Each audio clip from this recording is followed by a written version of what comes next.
नाजरीन अस्सलामु अलैकुम। आज की कहानी का शीर्षक है जंजीरों का महल। महल के दरवाजे सोने के थे, लेकिन उन दीवारों के पीछे आह और फरियाद थी। तख्त पर बैठा जालिम राजा मुस्कुरा रहा था, क्योंकि उसके पैरों के नीचे कैद खाना था। अंधेरा था, नमी थी और जंजीरें थीं। मुसलमान कैदी जंजीरों में जकड़े थे। कोई दुआ कर रहा था, कोई खामोश था। उसी वक्त राजा कैद खाने में उतरा। जंजीरों की आवाज गूंज उठी।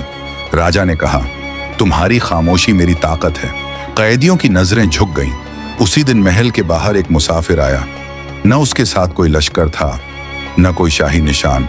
फिर भी महल के दरवाजे खुलते चले गए। वह कैद खाने के दरवाजे पर रुका। अंदर से जंजीरों की आवाज आई।